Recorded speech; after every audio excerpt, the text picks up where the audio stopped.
Welcome, everybody, to Dharma Recovery at Soul Center in Spokane, Washington, and hybrid. So it's online also. So all around the country and all around the world.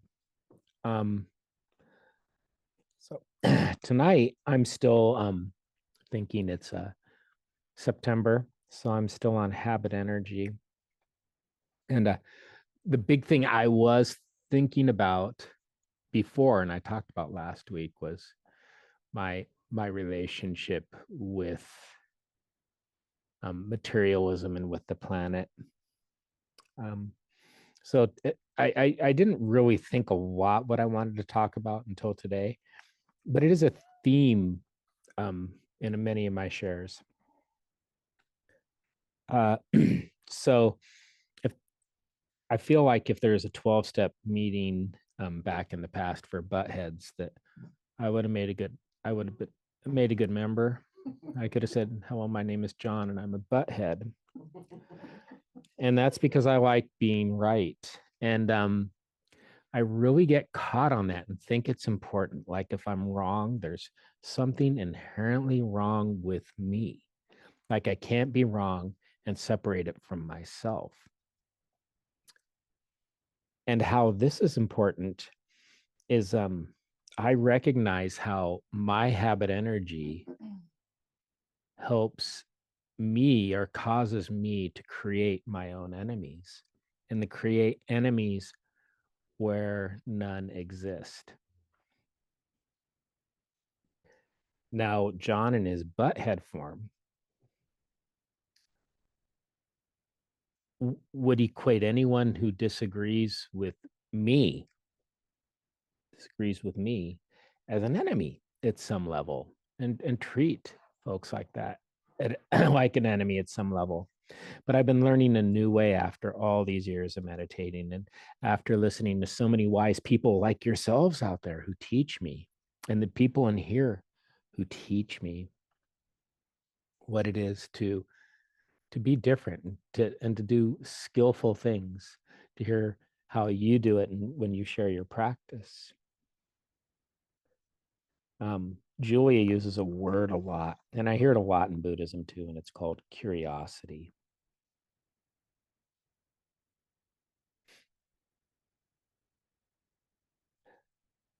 So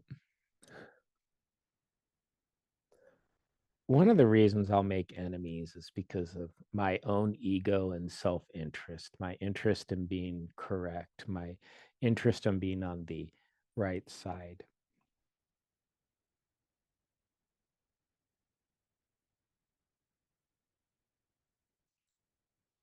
And when I'm in this space, I fail to recognize people's intentions as opposed to what they actually believe. Many times people will have a belief, but their intention is still benevolent. It's not always the case. It's important for us as people in recovery and practicing Buddhist to have discernment and to recognize when there is not benevolent or benevolence underneath something, underneath an idea or thought or an argument. But oftentimes benevolence is there.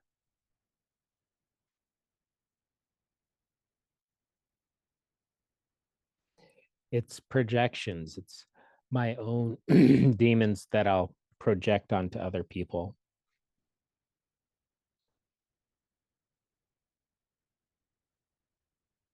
I'm angry, therefore everyone else is angry.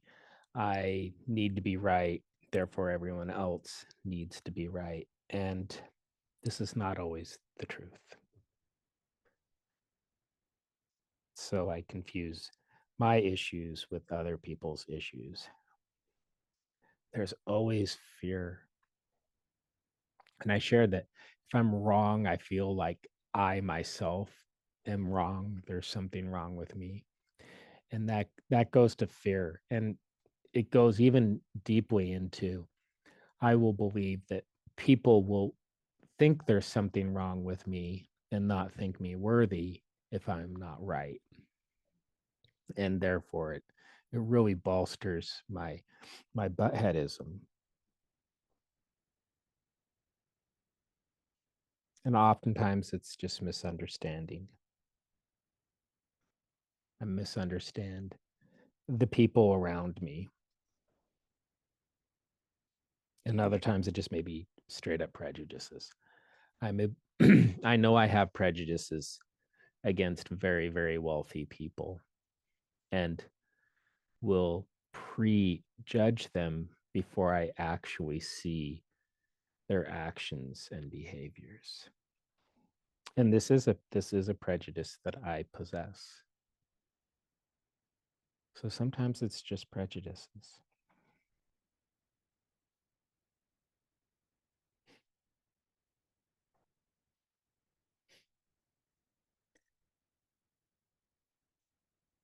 Lincoln, when he established his cabinet during the Civil War, established a cabinet of people who would not get along, of people with vastly different opinions. Lincoln's vice president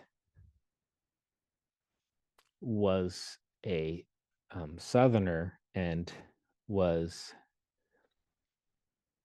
sympathetic to the South, even though Johnson remained loyal to the Union. Lincoln did these things on purpose. He brought in people who were more extreme abolitionist than he was. Lincoln was actually not an extreme abolitionist. He was more of a moderate one, but he brought in some people who were more extreme into his cabinet to get this mix of ideas.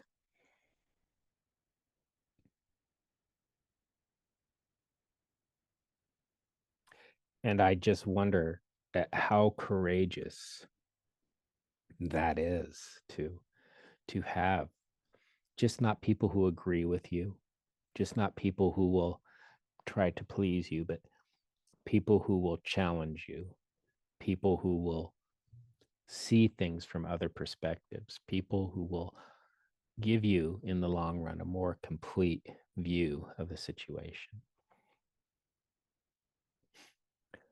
Recently, I was speaking with a friend, and we were talking about solar energy.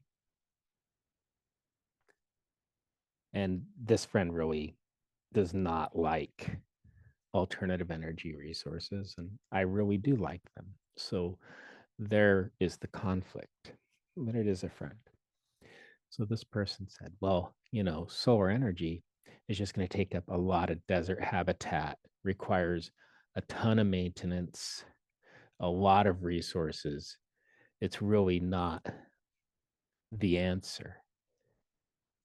So instinctually, I wanted to behave unskillfully and take their point of view and just kind of hammer them in the head. Oh, how conceited the sun is the number one source of power we have on the planet. But I decided instead to be curious, and it occurred to me they have a point. It does take up a lot of desert habitat. It will take a lot of resources to maintain. So I go, well, what solutions do we look at for that? How can we make that better? And out of that opened a pretty honest discussion, and even he conceded that solar energy is definitely part of a solution, because this person actually does believe in climate change and still supports big oil, but can see how solar power can be part of the solution in the long term. And if I just shut it down, neither one of our views would have widened. I recognize that there's a problem with that, and I would not want that. I would not want lots of environmental spaces taken up if we can avoid it, if there's a better way. We work together, maybe we can find it. So not my enemy. possibly even part of the solution.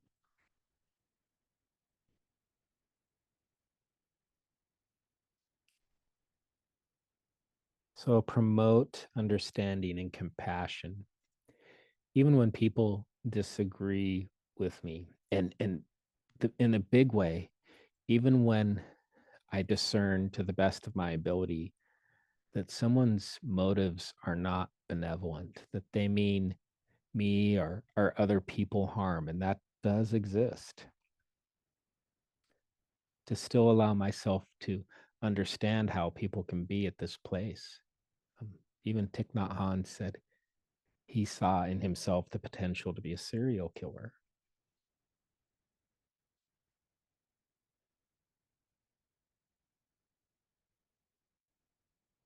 And have that be so they are not my enemy, but I have the discernment to understand that not all their motives are good. And also to be open to being wrong, because I am wrong a lot.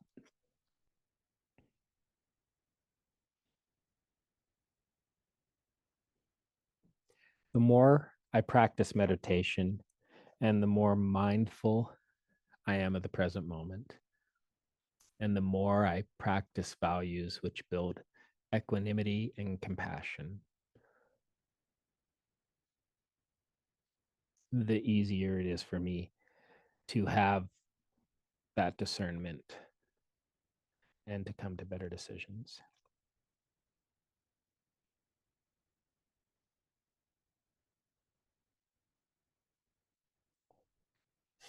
Okay. So I would like to chant, and I'd like to chant Om Tara Tutere Ture Swaha. And then I'd like to follow with a few moments of silence. And during this time, if we like, we can, the silence, we can just follow our breath, or we can even contemplate what does it mean to be mindful? What does it mean to be compassionate? And how have I, in the past, how may have I created my own enemies? So you can follow along with the chant in your mind, or you can follow along once you feel comfortable in the room or at home. And I'll start now. Om ta re he, tu ta re he, tu re swaha. Om ta re he, tu ta re he, tu re swaha.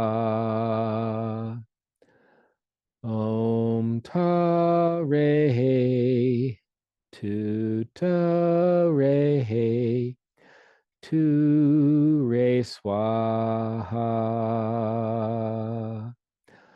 Om ta re he, tu ta re he, tu re swaha.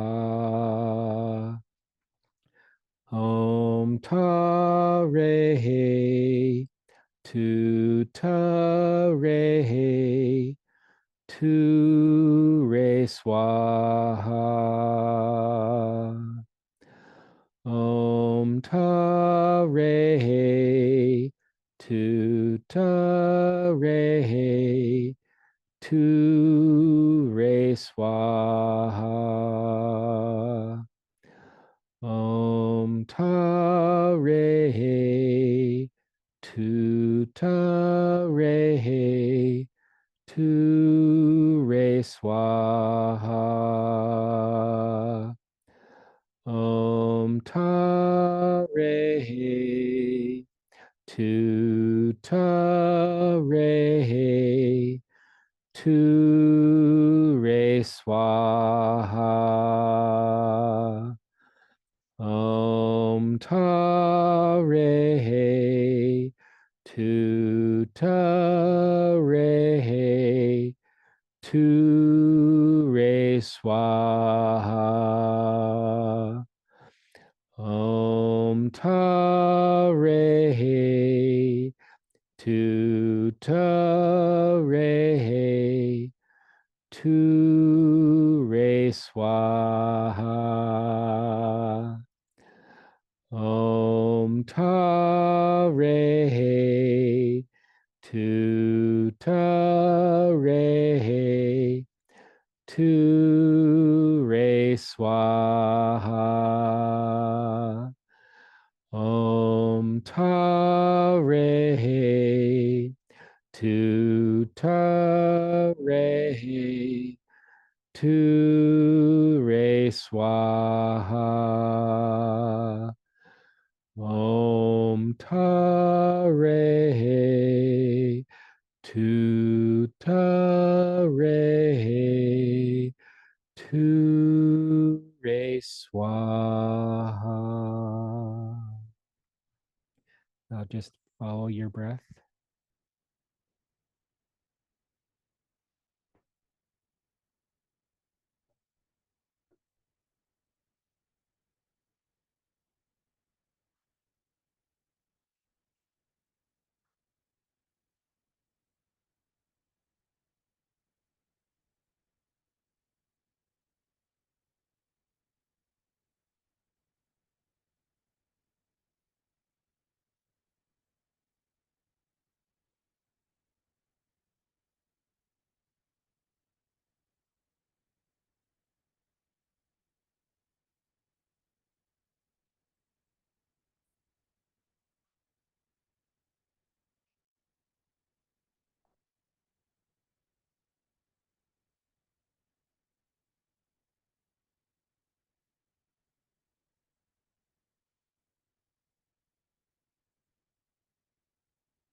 Okay, Sangha, indication of merit.